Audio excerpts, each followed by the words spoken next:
Okay. So this is an interview we are conducting.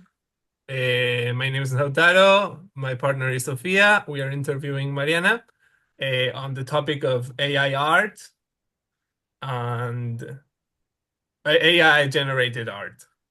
So, shall we begin with the first question? Yeah, absolutely. Okay, so can you tell us a bit about your background and how you got into art?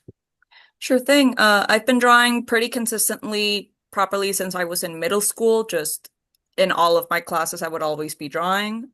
Once I graduated high school in 2019, I went to college for art and animation at like a art-centric college in Mexico, in Monterrey. And then, that was 2019, so pandemic hit pretty quickly, like into the second semester. And after that, I stayed for a total of 4 semesters. After that point, because it was all still remote, I, ended up dropping out from the college, but I did still continue to work on my art intermittently, just no longer in a professional stance. I've done commissions in the past, usually traditional, though some digital. I've done multiple animatics, nothing professional. And I've been getting a lot more back into it in more recent months. Okay, great. So, can you tell us what inspires your creative process? It always depends on what exactly I'm making. I very much enjoy making, fan content. So, for anything and everything. It can be musicals, it can be TV shows, it can be movies. Sometimes it's original characters, but I just am a creative person. I just enjoy making stuff. So if I just have a concept for a character and I want to be able to depict it, I just imagine what would it look like, and it'll be just I'll look up references. Sometimes I should do that more often, actually. And then I'll just try to get a sketch out. And I do a lot like of people-centric art. I don't do a lot of crazy backgrounds or anything. So it really is just motivated by like getting emotions across. Okay, so that ties in neatly with the next question. Do you think AI can generate art, what you consider art to be? I think AI can generate images from taking, because the way that it works just as a model is it will just take from other artwork or other existing images and just kind of make its own image technically from those. And in a way, you could say that a person does that. Like, yeah, if I'm drawing and I see someone's art style and I'm like, oh, I like how they do hands or I like how they do that, I kind of try to incorporate that into my art style. But it's not a direct copy paste. It's still like me trying to get that across in my own style. And if someone saw something they liked of my art style and tried to imitate it, it would still have their own flair to it because they're their own person. Uh, so AI, I think, can generate images and mock-ups even, but it can't really make anything original just by design. That's not what it's meant to do, or it's not really what it's capable of doing. So I don't think it can, by definition, make art itself, but it can make images by using pre-existing art. Usually in ways that are not very ethical, but that's a whole Okay. other thing. So, you mentioned before how you have taken commissions for your work. Do you still do it? Could you tell us a bit more about that? Yeah, I did it in high school a few times, mainly for traditional work, and at pretty low prices because also Mexican pesos different to American dollars. And more recently, I've been planning on opening them up again soon. Now that I'm a bit more set up with like my digital artwork setup, because that's a bit more convenient for commission purposes. So I don't do it in a very like consistent like this where I get freelance like income kind of way, but I do generally have them open, and I also will just take requests from like close friends and family if they want like a tattoo design and stuff. I'll just do that for free. But yeah. That's really nice. So, Sophie, do you want to continue with the questions? Yes. Going back to uh, AI generated art, I wanted to ask you if AI affected your work in any ways.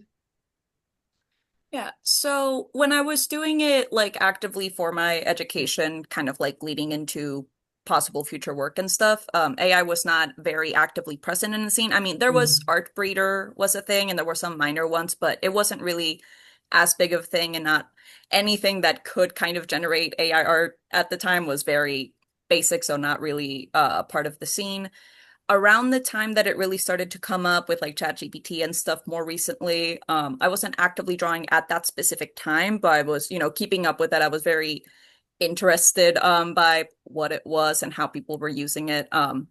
So for me, my personal work, it hasn't really impacted it in the way that I haven't personally used it in any way. And thankfully, because that's not what I'm going in for, like my actual like work career hasn't impacted in that way.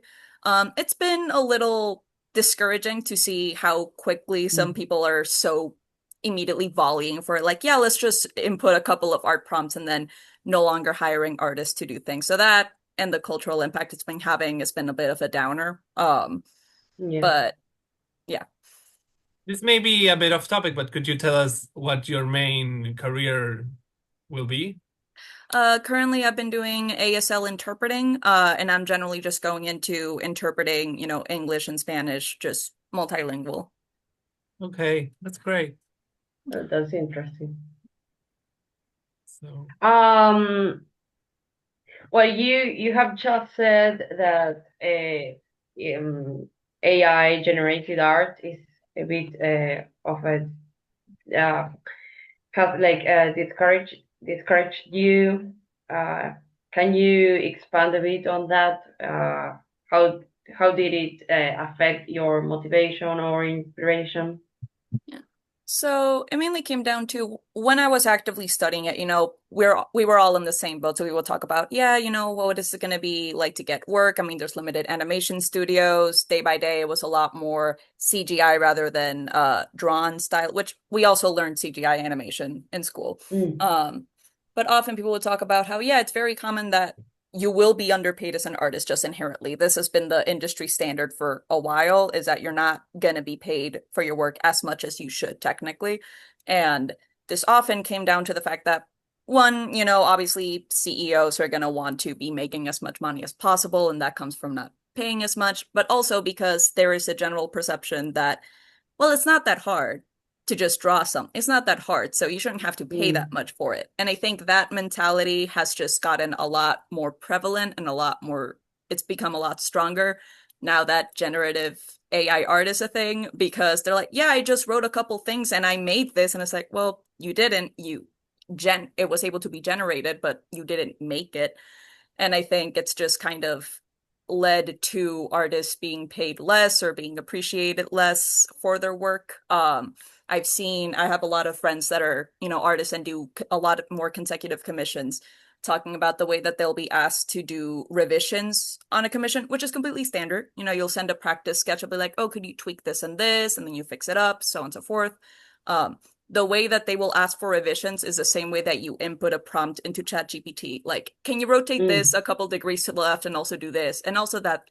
So I think that's the main part that's been a bit discouraging, just kind of that, and also people that are like, well, no, it counts as making art because, you just don't have to work as hard for it. No one likes the whole thing that leads up to getting the final product. And it's like, you're supposed to enjoy the process. That's part of what makes it art is that you are working to make it. So I think those have been the main parts that have made it a little bit discouraging.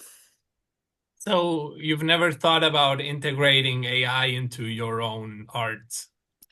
Not generative AI at the very least. I know that there's some animation studios because AI is a very, general word. I know that for the Spider-Verse movies, they had an AI kind of generate some of like the 2D lines that were drawn across like the characters, but then they went in to manually kind of fix them up so that it would actually look smooth. And it's like, I think it's fine to have it to some degree for, background generation, and then you're still fixing it up and it still has people working on it and doing the hand-drawn animation and everything.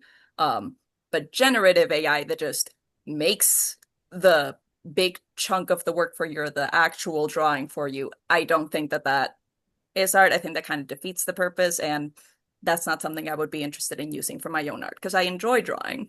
I wouldn't try to get around it. Okay, that's good. So, as a last question, do you think AI art will overtake human artists' work in the not so distant future, or do you think we're fine? It really could go either way. I think eventually a bubble is going to burst because the thing with AI, generative AI, is that the way it's able to make and generate these images is by, taking pre-existing art and pre-existing images to make it. But if you no longer have new images and new art to feed that algorithm, it's going to start generating from the images that it's already made and other AI generated images, which has led to, I'm not sure if you've seen like Dead and Nerded Theory or some corners of Facebook where AI generated images are just like the weirdest looking thing because it'll draw from other AI generated images. So it just looks really uncanny and weird because it's run out of fresh material to generate art from. So inevitably, like if that were ever to be the case, then it would no longer really be able to succeed in what it's trying to do.